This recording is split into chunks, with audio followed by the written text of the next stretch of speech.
Hello, Assalamualaikum. Alright, today our group are going to talk about a mini series from Netflix that was released on 2020 October, which is The Queen's Gambit. This successful film was directed by Scott Frank and the script was initially written by Alan Scott. And this fictional mini series from Netflix is an adaptation from novel The Queen's Gambit dan banyak terima positive response sebab people gone crazy about the acting of Anya Taylor, especially as Beth Harmon, and not to forget other characters complementing the growth of Beth Harmony, contoh dia Meryl Heller, Thomas Brady Sangster, Harry Melling and Moses Ingram. So cerita ni basically time setting dia around 1950s to 1960s. Alright, The Queen's Gambit ni pasal Beth Harmon yang mana waktu kecil dia involved in a car accident and lost her mother. So she was sent to an orphanage dan dia terjumpa seorang custodian, Mr. Scheibel, main chess dekat basement, dan kat sini dia introduced and start the obsession toward chess. So dengan Mr. Scheibel ni, Beth rasa connected sikit sebab she can share some interest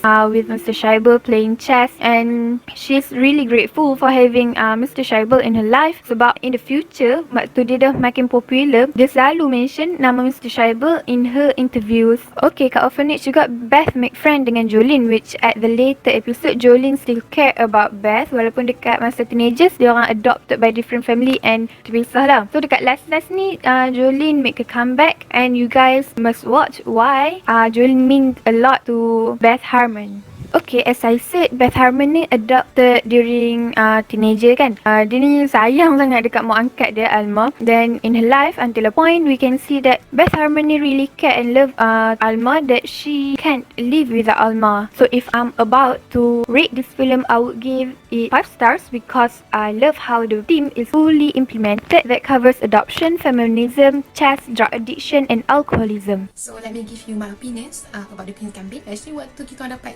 assignment chess ni, kawan saya recommend lah, kata jom kita tengok cerita ni sebab kita boleh belajar, kita boleh relax, masa kita boleh buat kerja. So waktu tengok cerita, I really fell in love with the storyline sebab dia taklah dramatik sangat, tapi dia buat kita nak tahu tentang apa yang akan jadi seterusnya. So dalam masa 2 hari je I already finish it. Lepas tu at the end I really feel grateful lah sebab kita punya karakter Beth Harmon ni, she found her way in life, pada masa sama dia dapat kalahkan semua lawan-lawan dia hebat tu. So saya really recommend cerita ni to those who professionally ataupun casually playing chess, sebab satu, mungkin diorang boleh belajar benda baru, dan kedua, diorang boleh bagi input masing-masing tentang what's the best move to do during game. Ataupun orang macam saya yang interested dengan chess tapi tak pernah main, sebab this might be our turning point in chess, who knows. And third, for those who have nothing to do, boy lah, tapi pastikanlah age requirement tu sampai, sebab dalam cerita ni kita ada drug dengan alcohol abuses. Pada cerita ni dia punya genre adalah historical, fictional dengan sport, dan sport kita kat sini adalah chess. Overall lah kan, cerita ni dengan dia punya karakter, dia punya acting, dia punya BGM, dia punya genre, I think it's wonderfully done. So I give it thumbs up. So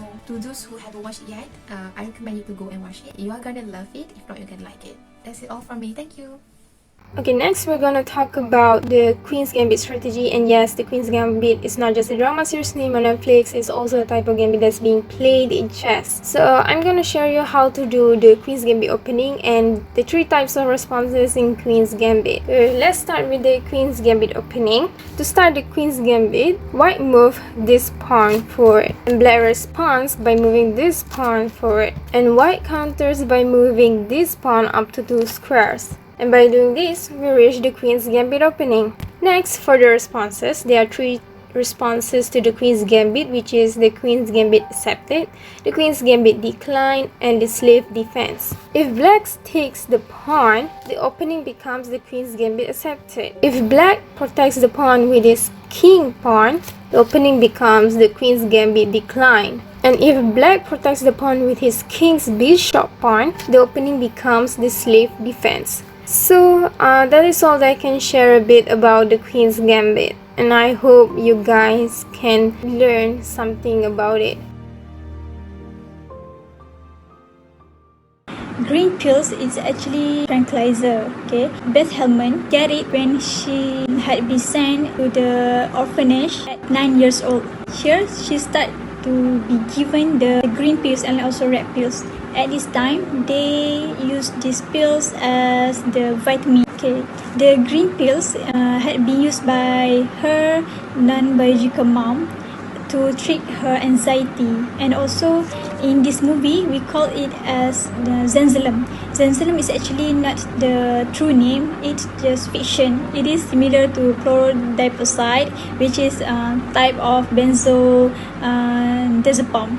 It is the psychotherapeutic drug that we use to treat anxiety, insomnia. At this time in US and Canada, we use this drug to control the orphans. At one time, when the orphans cannot consume it anymore because the authorities know that they consume the drug without the prescription, and Beth Hellman suddenly become anxious because she did not get the drug. This is what we call the withdrawal effect. So how the tranquilizer give her benefits? Okay, actually she had stress and traumatized because of her mom's death.